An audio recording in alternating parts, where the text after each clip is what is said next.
Well, you're hitting on kind of the big bet that Tesla was founded on, was this idea that if they could make a car that was appealing, that it would change people's opinions of electric cars. Remember, you go back 20 years, and the idea of an electric car was really a golf cart. My guest today is Tim Higgins. Tim is an award-winning Wall Street Journal tech and auto reporter. His latest book, Power Play, Tesla, Elon Musk, and the Bet of the Century, has quickly become a Wall Street Journal bestseller. Power Play is the riveting inside story of Elon Musk and Tesla's bid to build the world's greatest car. Tim gives us an insider's view of the extraordinary story of Tesla's rise to become one of the most fascinating companies of the 21st century. I recently sat down with Tim and talked about how Elon Musk's genius shaped the company, and we also did a deep dive on the nuts and bolts of the car. Tim, thanks so much for being on the show. I greatly appreciate it, and I'm really excited to talk about Tesla, Elon Musk, and everything dealing with electric cars. Well, thank you for having me. Oh, my pleasure, man. So let's get right to it. How did you get into finding out as much as you can? Because I think they say this is one of the most authoritative books on Tesla out there, and it got to be accurate because Elon Musk hates it. Well, he calls it boring, but I think you've read it, and I think others have, and it's actually pretty exciting. And I'll tell you what, I spent almost a decade in Detroit writing about the auto industry. Came out to Silicon Valley a number of years ago and realized that something exciting was going on in the auto space, whether it was the electrification of the car or the efforts to develop self-driving car technology. This was something you don't see, but for every few generations, a big change was occurring. And Tesla was definitely at the forefront of all of that. And in 2018, when I began work on this book, I thought it was going to be watching the very dramatic collapse of this company. But what turned out was really probably one of the most dramatic corporate turnarounds of a generation, with Tesla being able to bring out the Model 3 against great odds, and becoming the world's most valuable automaker, is really kind of an incredible feat. Yeah, I just wanted full disclosure. I recently got a Tesla. I got the 3, and I've leased cars for maybe 35, 40 years. And leasing, the whole process of getting the car from Tesla into my driveway, I got to say, was completely frictionless, extremely, extremely easy. And I found myself looking forward and counting down and waiting for the emails when I was going to get this car. To me, a car was a commodity. And now I was excited to get that. And my boys, who were tech guys, they said, "Pop, you got to get this car. You got to get it." And they took care of everything, and I was totally against it. If the car breaks down, I had range anxiety and a whole bunch of things we're going to get to. But I want to tell you, I really enjoy it. That buying experience is part of the different kind of part of Tesla. And that goes back to the early days when Tesla decided not to go down this well-paved road of franchising dealers, having third parties out there, having that contact with the customer, selling and servicing the vehicle. Elon Musk has really fought for the ability to own that customer experience. He wanted it to be like going to an Apple store, having a kind of an educational experience, that the car would sell itself, and you would just have this kind of more of a luxurious experience. And that was kind of the aim.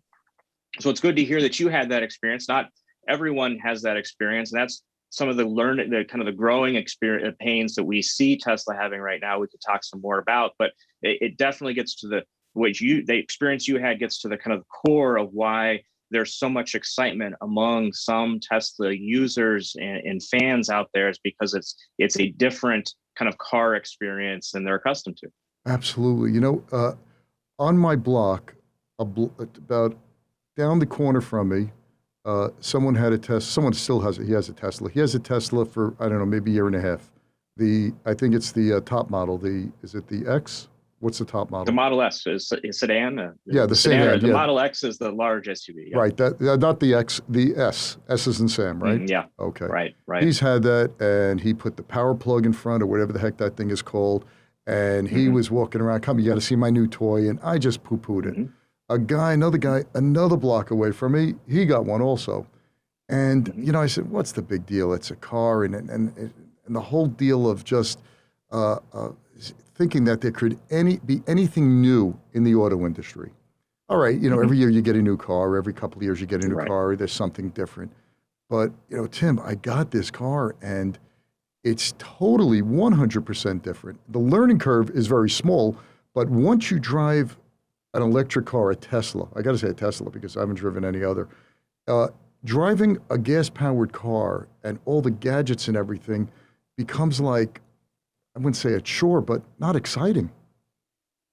Well, you're hitting on kind of the big bet that Tesla was founded on, was this idea that if they could make a car that was appealing, that it would change people's opinions of electric cars. Remember, you go back 20 years, and the idea of an electric car was really a golf cart. It was not something that you were going to aspire to have. It was, it was full of compromises, and it really was full of compromises back in the day, because the traditional automakers, when they thought about electric cars and they were thinking about them, they were trying to develop them.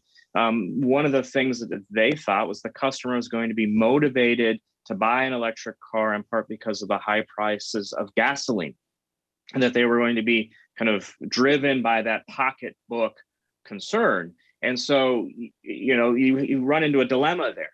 And the dilemma was battery costs were so expensive. And so to have a car that could be priced comparable to a traditional car, well, you got some trade-offs you have to do. So when GM came out with the EV1, which was really one of the first attempts to make a mainstream electric vehicle, it looked like a spaceship because they were really concerned about the aerodynamics of it. And it only had 2 seats, and it was just full of compromises. And it didn't really find an audience out there because it didn't have the range. It didn't have all the things you would expect. Whereas Tesla, their argument was, let's start at the top. This will be a luxury experience. The first vehicle that came out was with the Roadster. And the idea was, if you came out with a sports car buyers are accustomed to maybe having, the quality wouldn't be there, but if it was cool and had performance, that they would be attracted to it. And with electric cars, that torque, that experience you have when you're at the stoplight and you hit the accelerator button, you go back like this, that is exciting. And that's where electric cars really perform very well. And they saw that as the line to go down, that's what could make electric vehicles sexy and cool and aspirational. Yeah, you hit it right on. A friend of mine said, what's so special about this car? I said, get in. And I floored it. And I don't know what 0 to 60 in, 3.9 or 4.1 seconds. I don't know what it is. But he goes, I got that same feeling as if it was on a roller coaster. You get that that jolt. And I said, that's freaking crazy. But let me go back a bit. I remember watching Larry David, Curb Your Enthusiasm, and you could tell me when this was. He drove a Prius, right, which was, I think, a hybrid or an electric car. I'm not sure. The hybrid. Prius. Yep. It was a hybrid. Yeah, it's a hybrid. In L.A., where everyone was showing off, that was the show. And it looked, I don't know, it didn't look anything special. I wouldn't want to be seen in I would forget about being seen in a Prius. It just didn't look like anything I'd want to go out of my way to get, even though I really am a conservationist. I make sure toilets don't run. I change the flappers. I make sure drip. I'm that kind of guy. I really am. And then I saw the Prius. I said, oh, it just wasn't anything exciting. What year was that? What year did that Prius come out? Ooh, you're getting me there. It's the end of the 90s. And so you're right. And the design of it was intentional. It was sending a signal. This was the idea of kind of hybrid vehicles at the time. And even years forward is that if you were going to buy it, you wanted to signal that you were green. And that was going to be part of it was a marketing effort, gotcha. Right? Whereas with Tesla, is they bring out the Roadster and it's, successful for what it was, but it wasn't going to change the world, right? It was really good to get to the next product. And when Elon Musk is then CEO, he is thinking about what's next. And we think about the Model S. And this was going to be the vehicle that was going to show that, that electric cars could be something you would want in your driveway. So the Roadster was the idea that electric cars can be cool, but the Model S, basically the marching orders there were to make the world's best car that happened to be electric. Yeah. And you were going to buy it because it was performance, it looked good, it had all these other features that just made it like you were going to want in your life, rather than you're making some kind of compromise. And so the Model S had 7 seats, it had a huge trunk, it had a trunk in the front, it had an interior unlike any other vehicle, it had a touch screen in the dashboard that was like an iPad. I mean, these were, unheard of things at the time. And oh, by the way, that 0 to 60 was, a few seconds, up there with some of the fastest, the best cars in the world. And it's an electric car. And here we'll make the argument that the cost of ownership is cheaper than what a traditional car would be. So that's a pretty compelling thing. And the bet was people would go for that. It was going to be a high-end car, and that success would then usher in the ability to do a more mainstream electric car, which was what you have with the Model 3, right? I mean, all of a sudden people are saying, hey, I want that, but I don't want to spend $120,000. 50, 60 is good, right? And so you're seeing that kind of trickle down of technology, which you've seen in luxury technology for generations, right? Like the best phone, comes, the iPhone Pro, it's got the best things, and it trickles down, and you're just accustomed to that. And scale will help the electric car become cheaper over time. Yeah. I just want to talk one more second about the ownership of one and my thinking, because my thinking totally changed from being against it, where things like, what about filling up the car? What if it broken down? Range anxiety, a whole bunch of issues like that, to when I did get it and started driving it, and now I also have a Volvo. If one of my boys took the Tesla, I'm pretty pissed. I said, I got to drive the Volvo. Like I don't look forward to it. I look like, I want to drive it. There were so many things about this, but we could talk about this forever. But the fact that the car's intuitive, where I don't need a key, it's on my phone. Which is amazing. I go up there and I don't have to fumble for my keys, because so many mornings I go in and out, even the fob, I don't even need I go into my house, come out of my house, I forget it, don't have to worry about that. Anywhere I have my phone, I got it. Secondly, once you get in there, it's clean, simple, and sleek. There's no confusion. I'm not being, really, my attention is not being shifted to 20 other different things. There's a big screen. Push the lever down, I go into drive, click it, go into park, I get out, I don't have to worry about shutting it off, which that's freaking crazy.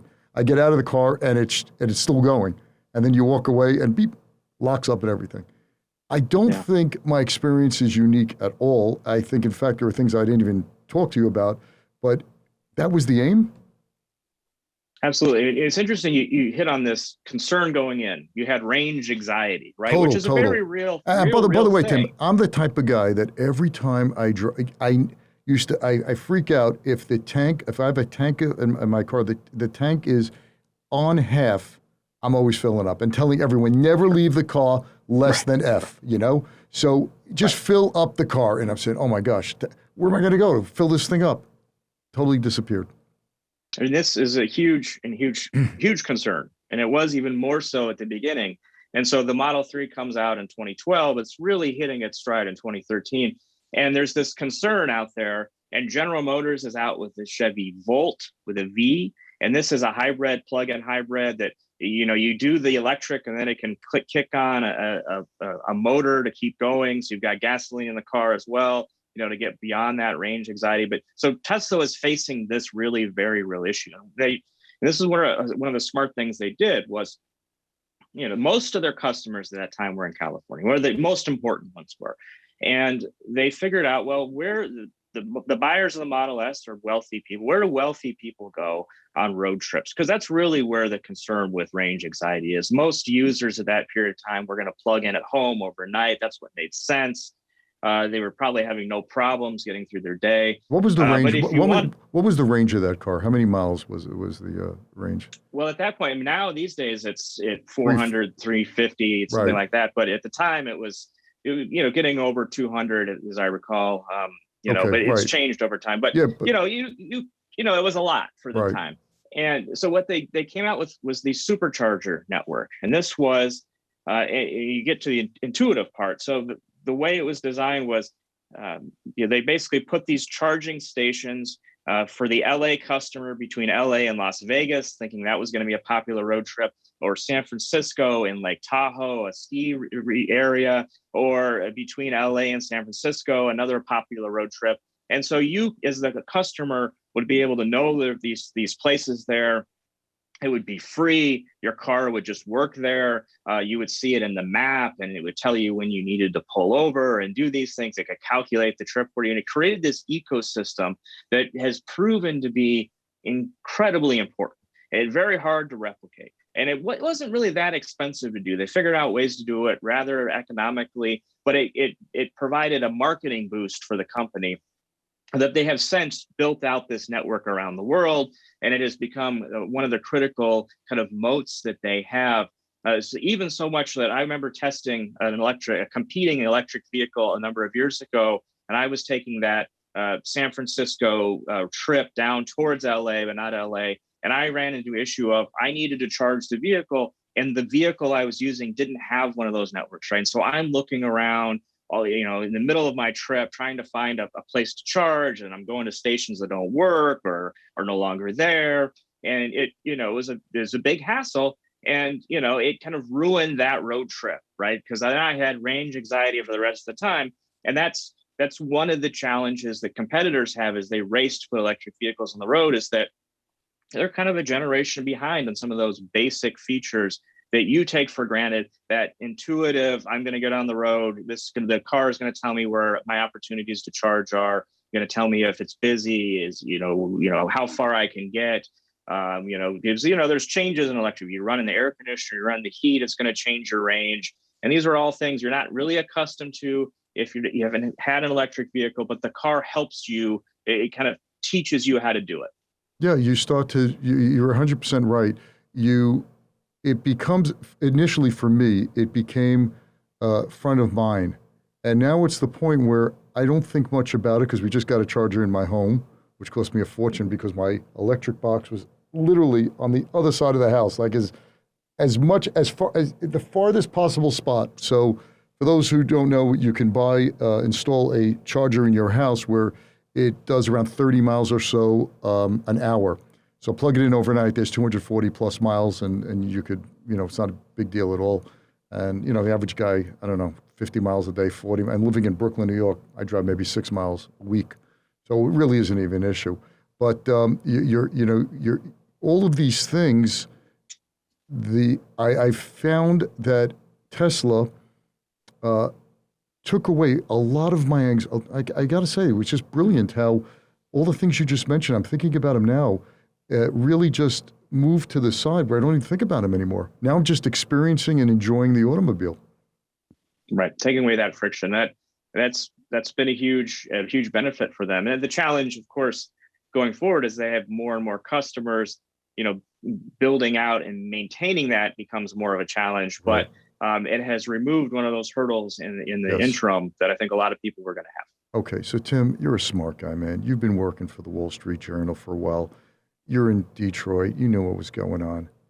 How come this guy, which I want to get into in just a few seconds, Musk didn't found Tesla? So that's another thing that people think. He was the star. He founded Tesla. He didn't found Tesla, right? He invested in it right after his PayPal winnings came on and took it from there. But hang on to that for one sec. How come the auto industry, with the billions and billions of R&D, all the engineers, the capacity issues, which building a car is a capital-intensive, pain-in-the-ass business. It's a low-margin business. It's really not a good business. I'm looking right behind you for those folks who are listening in.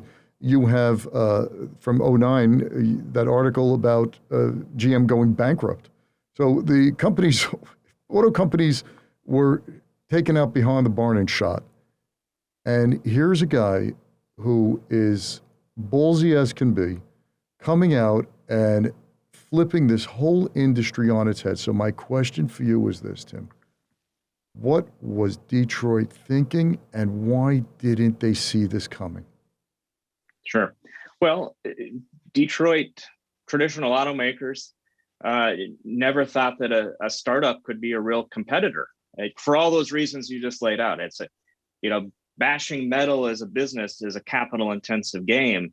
And, the idea was maybe they could get some ideas from these startups, but that, eventually a car company would get serious and they would industrialize it and they would just, be able to swoop in and own the market. That's always been one of the concerns for Tesla is that, okay, you're doing a nice little thing here, but once GM or Toyota or Volkswagen gets into the game, then you're toast, right? Well, a few things here. Let's unpack this. Well, one of the challenges for a traditional automakers, they've been making their money from gas-powered cars, right? If you're the bulk of your profits are coming from pickup trucks and sport utility vehicles like they are in Detroit, you don't really have a lot of incentive to say, let's go blow this up and make it a battery car, right? Right there is kind of one of the big challenges. Let me just interrupt you a second. This reminds me so much of what you're saying. Back in the 70s, when I was in high school, and I'm thinking, like, how am I going to afford a car? Because gas prices were zooming. Detroit was still making these huge boats. I remember we had an Olds 98. This thing today would take up 3 parking spaces. It got like 9 miles to the gallon. It was huge. It was like driving in a living room. And at the time, the imports were coming in from Japan, the Toyotas and Datsun. And you had to be a total moron not to see that California and everywhere else, people were starting to buy these imports. They were smaller, and they said, well, they don't want smaller, but you were able to get 25 miles to the gallon, 20 miles to the gallon. And when we used to have to wait on gas lines, it was insane. It was Detroit was just saying, well, Michigan, look around here, everyone's driving gas, our big cars. Right. I mean, it's the innovator's dilemma, right? In a lot of ways, Tesla didn't have anything to lose. They didn't have a legacy of a business. They could say, well, why not an electric car, right? And the other big choice that Tesla made that really set them apart was, so traditional automakers have been thinking about zero emission vehicles, but the challenge was they were always looking for the perfect technology. Yes, there were these batteries, but there were all these reasons against them. So let's develop something new or find the next thing, right? Okay, wait. Let me just step one in a second, because for those who are not tech savvy, and correct me if I'm wrong, an electric vehicle is nothing more than a battery with 4 seats or 6 seats or 5 seats on it, right? It's the batteries that are the key. So the batteries back in the day, and the battery technology is what's holding this back in a big way, because these batteries are heavy, huge, they need to be charged, and the game now has become extend those batteries, the life of the battery, so you don't need charge, and make them lighter, smaller, so the cars would go further. Is that more or less right? Yeah, exactly. So what Tesla's insight was, let's stop looking for the perfect. Let's look what's on the shelf right now. And at the time, lithium ion cells, these are these fat finger-sized cells that at the time were very popular in camcorders or laptops that were really a new technology that was on the shelf. They said, why not we just use those? We'll take thousands of them, wire them together, put them in a pack to create a battery pack, and that will be enough juice, if you will, to power a vehicle. And because they're using so many of these cells, they felt like they'd be able to eventually get scale to bring the price down, which was an important thing. And then on top of that, it's a known technology. These cells are out there. They're selling them in computers. Instead of looking for something that would be better, they were just going to double down on this technology. And so that was one of the big insights that Tesla did. They went out and they figured they'd make an electric car based upon lithium ion cells, the laptop batteries. And this in the industry, auto industry, was looked at as just kind of crazy. They would make car guys. I remember hearing car guys in Detroit mock Tesla for you, basically saying they're a laptop battery car. This was seen as dangerous. And, what were the long-term implications? Would it be able to survive? All these things, right? Well, Tesla gets into it. They start raising money. And, it turns out they realize this could be dangerous. In fact, lithium ion cells have a tendency to catch on fire. and they started doing the math.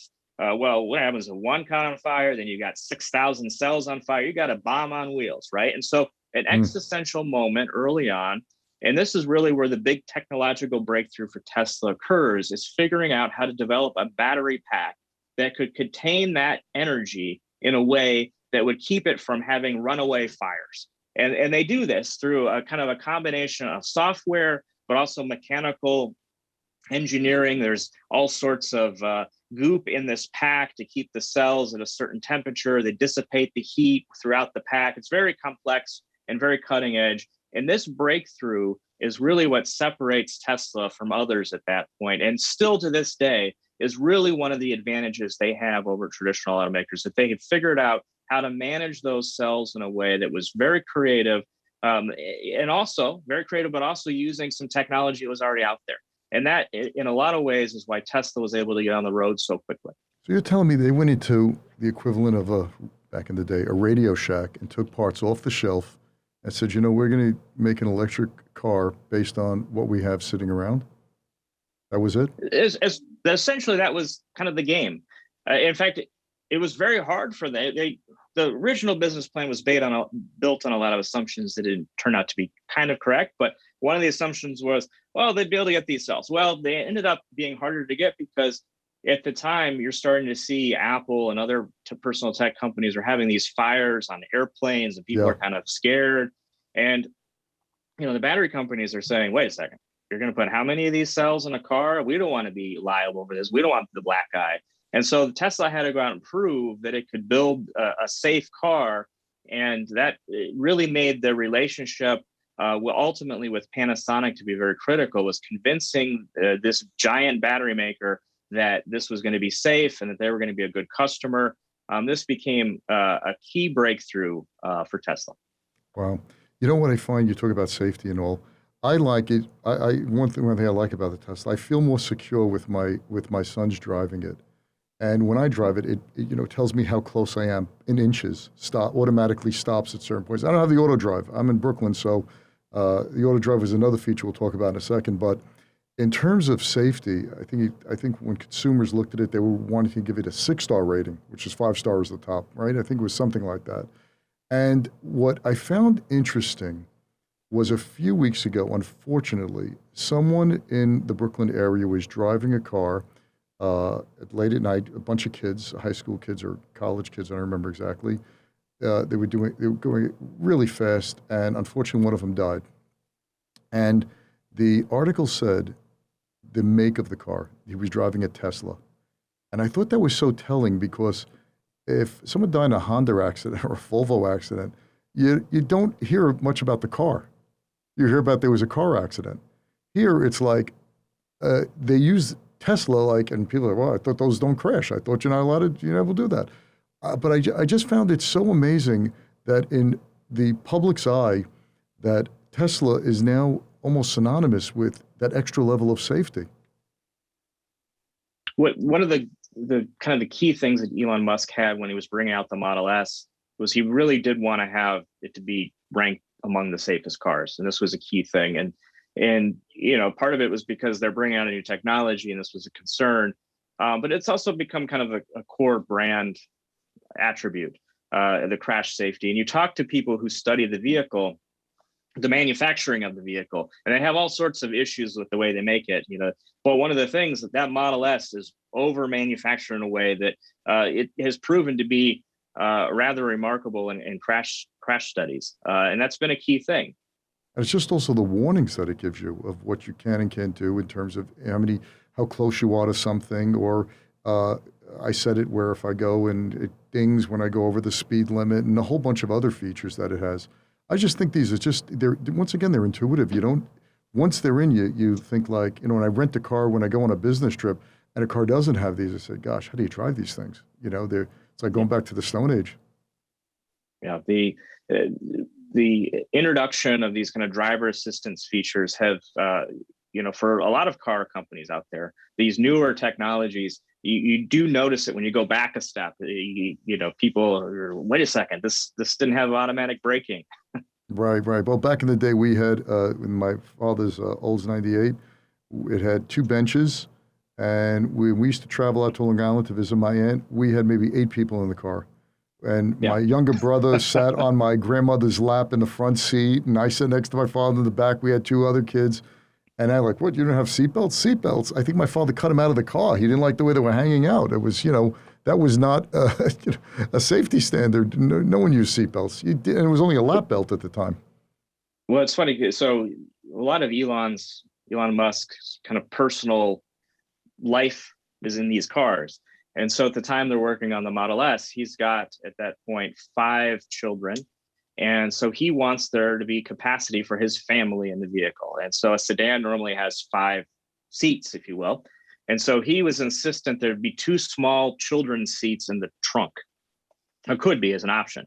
Well, then his concern was, well, if there's a rear end, I don't want my kids getting smashed. And so I talked to engineers who were talking about how this was a huge issue in his mind of making sure that rear impact was going to be in a way that people in the back seats, or these 2 little seats, were going to be okay, right? So, that played in. The thing, though, you flash forward to the kind of the conversation around Tesla now is the concern about the implementation of these advanced driver systems. They call it autopilot, full self-driving technology. The car cannot drive itself.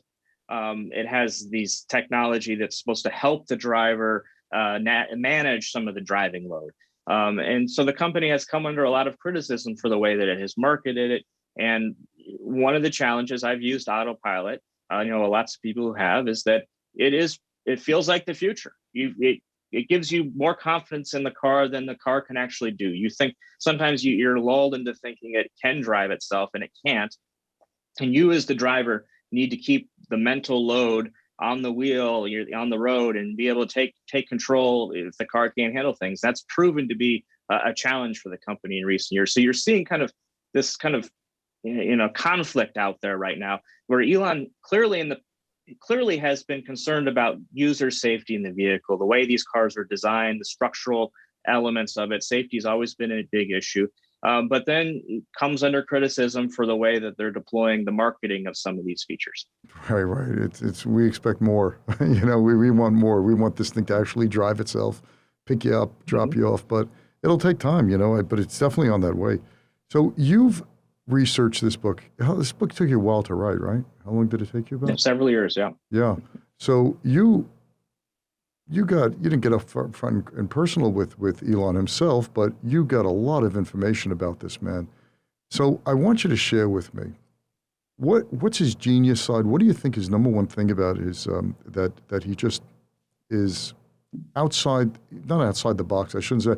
Charlie Munger, Warren Buffett's partner, said the thing about Musk and geniuses like him are people with 200 IQs who think they have IQs of 250. And he goes, I'm scared of those type of people.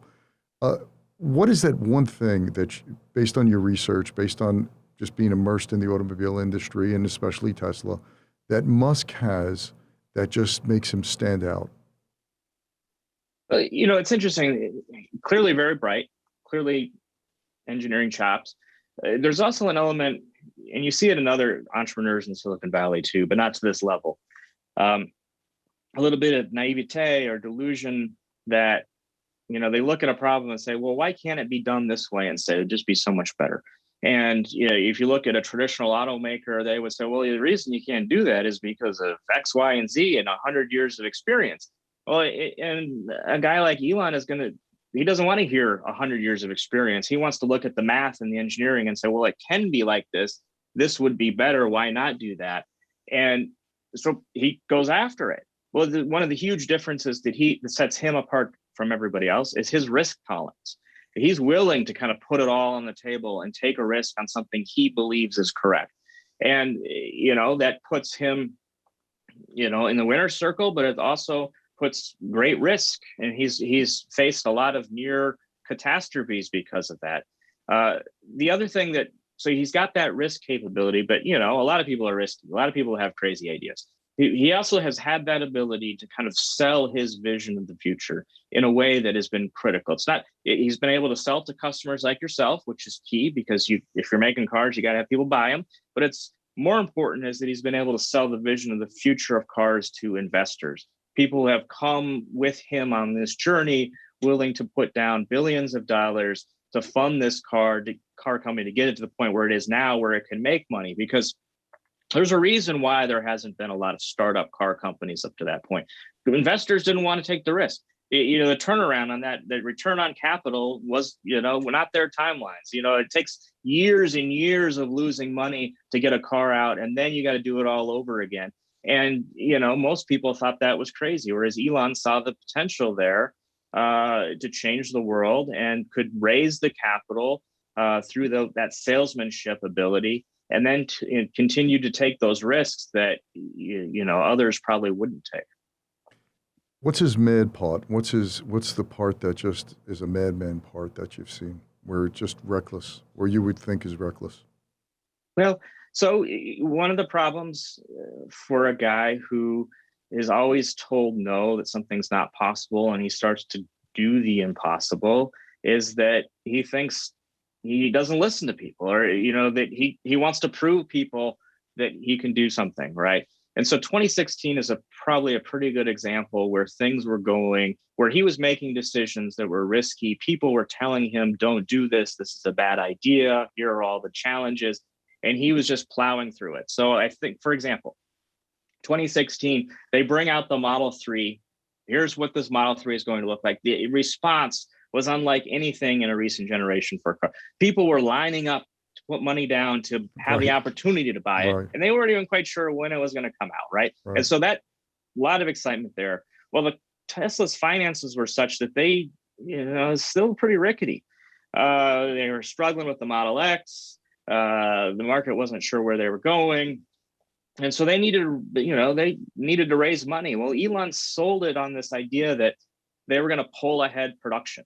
And they were going to pull those production plans ahead so they could get more cars out faster. This was a really risky gamble. And part of the way he wanted to do it was he was going to greatly increase the automation in the factory. His ultimate vision was to essentially have a lights out factory, which was the idea that robots would be doing most of the work. You could turn the lights off and go home and just let the robots do it, because they'd be going so fast that cars would just fly out.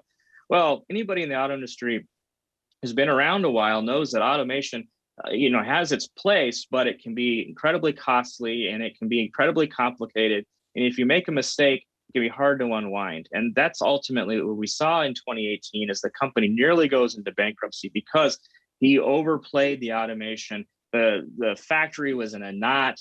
It was taking months and months to figure out how to fix things. And ultimately, the way they were able to get out of that problem was a little bit of luck, and a little bit of, some other people's ideas came into play. And that was, the Model 3 was created on the idea that it would be easier to build than the previous generations of Tesla vehicles. And their engineers are sitting around and saying, well, this thing should be easier to make. Why don't we just take it out of this assembly line, this overly automated assembly line, and do it by hand? Or, they'll have some tools to help them. This could speed things up. And so that's what they ultimately did. They put a tent outside the factory. They brought some of the tools out there, and they put their assembly line out there outside of this overly automated assembly line. And once they did that, they could speed up production. And that was really one of the key things that got them through that problem, was, getting away from automation. It's amazing. It's counterintuitive, right? So, and what is Detroit doing at this time? They're looking at this and saying, what? We told you so? Well, that's the thing. There's always been a lot of skeptics on Tesla. And it was, every time Tesla would do something that people thought was impossible, it was, well, eventually Elon's going to get his comeuppance here. A lot of people were betting against him, short sellers, and rightly so. A lot of his claims were pretty hard to believe. And it just seemed like at some point, the math wasn't going to work. And so 2018. Well, by the way, hang on a sec. Totally agree with that. I never shorted Tesla, never recommended it either. I just kept looking at the numbers and said, this company does not make money. His claims sound like that of a charlatan. The numbers just aren't going to jive. If it wasn't for the government tax credits, there'd be no profit or anything resembling profit. And my suggestion in 2018, 19 was, buy the car, don't buy the stock, as the stock was zooming, because Tesla was a religion. People were buying it based on faith in Elon Musk and Tesla. There was no, looking at it from a dollars and cents point, it did not make any sense at all. As you mentioned, the company was always a hair away from folding. They just couldn't do it. Yeah. And to build cars was difficult. So the car, Right. Great, buy the car, but don't buy the stock. Right. And really the situation changed, so the Model 3 comes out, but then there's all sorts of problems delivering it. Sales maybe aren't as robust in 2019. And I think people on Wall Street were starting to get tired of Elon's show. Beginning of 2019, he's talking about they're going to open a factory in China in a year. It didn't even seem believable. Right. And, so this was kind of really a dark period for the company. But lo and behold, the beginning of 2020, they're able to open that factory. And it becomes very important because as COVID takes over, it gives them kind of a hedge. They only had one assembly factory in the US, and that was taken offline for a while because of COVID precautions in the States. So they had a factory in China that could deliver cars. And what happens is that Tesla is able to get through that initial wave of COVID and turn a profit. And that really was kind of a wake-up call. Here's Elon is able to bring out the Model 3. He's able to open a factory. He's regaining some credibility among the market. It sends the stock to the moon. And it does something that allows Tesla to raise capital very cheaply in a way that they hadn't been able to do before. And now what they created was basically a war chest to kind of go forward to pay for that future growth that is so important to them, but also weather the inevitable downturn that they're going to see, like all car companies do. And that really has changed a lot, I think, for the company. Is that kind of being able to do that 1-2. And so you ask, well, what is Detroit doing? What is the traditional automakers doing? Well, if there was no Tesla tomorrow, it's undoubtable though that Tesla and Elon Musk's vision of the future of the car has won today. From Volkswagen to General Motors to Mercedes, these companies are pouring billions and billions of dollars into developing electric cars that they are going to be putting on the road in the future, in part because governments around the world are pushing for those electric vehicles. And they are given that kind of strength to do that because they can point to the Model 3, they can point to Tesla and its profitable quarters and say, look, electric cars, customers will buy them if you make good ones. And that's put the traditional car companies in a tough spot. And on top of that, investors are saying this is the future. So that vision that Elon and Tesla put out there a number of years ago is starting to come into play. Yeah, absolutely amazing. They released a few weeks ago their third quarter of 2021, and they had new delivery record of 241,000 electric vehicles, and they're now really on pace, an annual production rate of almost 1 million electric cars. It was considered a joke a while ago. It'll be interesting. They're on. You can envision a world where they sell more or as many as BMW, which would be a real change. I mean, it is remarkable growth. We were talking about in 2017, they were thousands of cars, and now you go to hundreds of thousands, and they're on the way to maybe 1 million next year. Yeah. What I found interesting about your book, which I really liked how you developed it, is, and most people, you look back, oh yeah, now it becomes 2020 hindsight, confirmation bias. Of course, the company is so successful. Oh, everything they did was correct, and that's why they're successful. But as you point out, there are several places where they made good bets and they did well, and any bad ideas, as soon as they were found out to be bad ideas, were quickly discarded. It's you see that in startups, kind of a startup mentality. Let's, fail fast and go on to the next thing. We'll figure out what's working and go on. And, it's a little bit of a cultural difference from a traditional automaker who, a product is going to go into, multiple years of development. Somebody's career is tied up with that. If there's a mistake, there's going to be a huge autopsy. Somebody's going to be blamed. There's a reason for all of that because, there's a reason why that's developed up. But at Tesla, they didn't have that kind of fat. They were nimble enough that they could move quick. And that's part of their culture. Yeah, it just seems to be such a huge advantage. Definitely has helped them weather some of these storms. It's interesting how, and here's a good example of how being able to move fast, married with their technological advances, has helped the company. Like your smartphone, like your iPhone or your Android device, the Tesla vehicle can use cellular service or use Wi-Fi to update the software in the car, which was very unheard of when it rolled this out. And so in 2013, there was starting to have some a trouble. Some of these cars, some of the Model S's were running over things on the road and resulting in car fires. And remember, you go back to that early conversation we had, the concern of car fires was really big at Tesla. And so, the idea that here are these new vehicles, new technology out there, they're running over things and having fires, this was a big concern. Well, the engineers started looking into it, and they realized that what was happening is the road debris was puncturing the battery pack, resulting in these fires. They could use that software, that remote capability, to raise the car's suspension just a little bit, and that would decrease the probability of puncturing that pack dramatically.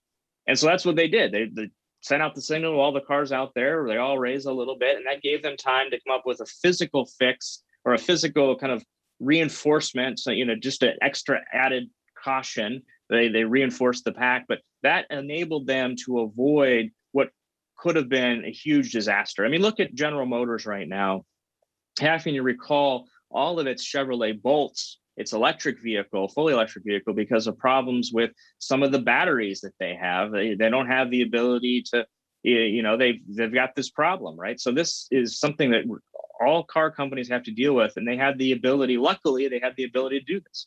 Yeah, no, it's just amazing. Just think of the billions of dollars they saved. Recalls, maintenance, taking it off, tarnishing the brand, all of that stuff. And it's sent out in a phone update. Just recently, I got an update on my Tesla app for the car wash feature, where when it goes into a car wash, I think it shuts down everything so no water can get in or what have you. And it automatically goes on that pulley system. Something to that effect. I don't know what it was. I just saw that there was an updated for the car wash feature, and I said, wow, that's just absolutely amazing. Really, really crazy. So what do you see? Where do you see? Because Elon Musk has so many different ideas. He wants to go to Mars, wants to colonize Mars, I shouldn't say go to Mars. Wants to colonize Mars, has a zillion other ideas. What's next for Musk and Tesla? It's interesting. SpaceX was, he was doing SpaceX before Tesla. And a lot of people close to him talk about how, in a lot of ways, SpaceX is his first love. It's almost like his wife, whereas Tesla is his spicy mistress. It's a lot of drama. I just can't quit loving it. It's there. And as you see kind of in the last few years after getting out the Model 3 and getting past some of these hurdles, is clearly his attention is really on SpaceX right now and the dramatic things they are doing. And, and that's a challenge. There's only so much time in the day for Elon. And you look forward the future of Tesla, one of the key things that he needs to do is develop kind of a leadership bench that's beyond him. Kind of a generation of people who can take that company from just being something that is now to being a multi-generational company. And that's something that they have to figure out at some point. And that's been a challenge for Elon is building the senior executive ranks. They've been moving at such a fast pace that he's burned through a lot of people.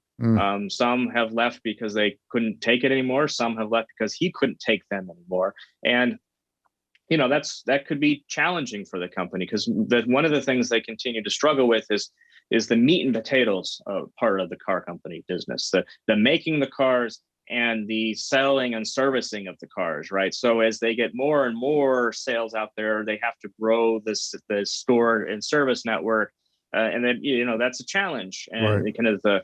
And so those are the things they have ahead of them, is learning how to execute. Being able to execute on many fronts rather than putting everything. Okay, today's crisis is building the cars. Today's crisis is delivering the cars. They've been essentially running from crisis to the point where they need to be able to develop into kind of a smooth operating system.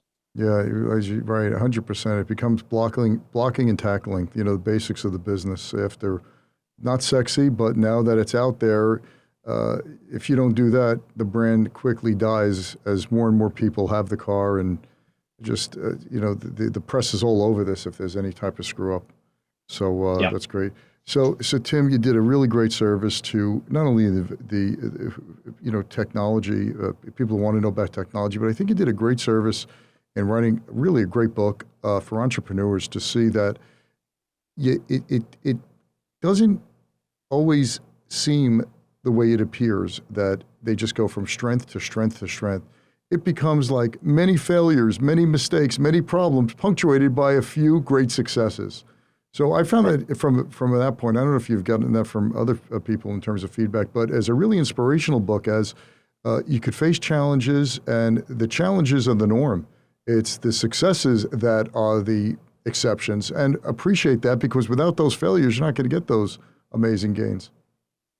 Right. I mean, every day it could have gone a different direction, right? It's figuring out how to deal with the challenges ahead. And that's, it's interesting over the course of the history, a lot of times the choices they were making were between a bad decision and a bad decision. And it was trying to figure out what was the least bad decision, right? And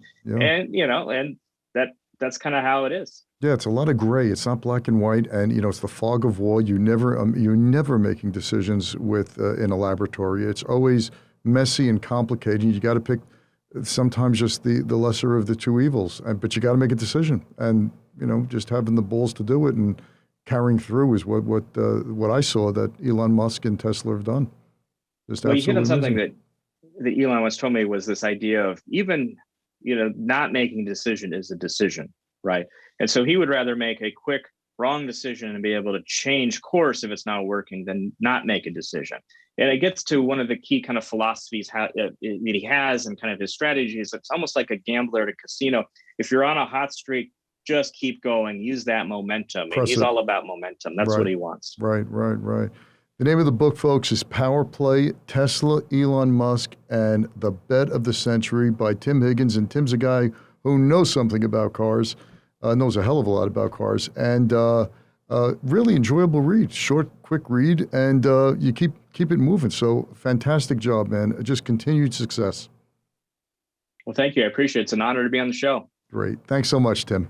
Thanks for listening to this episode of The Charles Mizrahi Show. If you're a new listener, welcome. If you've been listening for a while, we're glad to have you back. Either way, we'd love to know what you think of the show. Please leave a review if you listen on Apple Podcasts. Reviews make it easier for others to find the show. You can also see the video of the interview on the Charles Mizrahi Show channel on YouTube.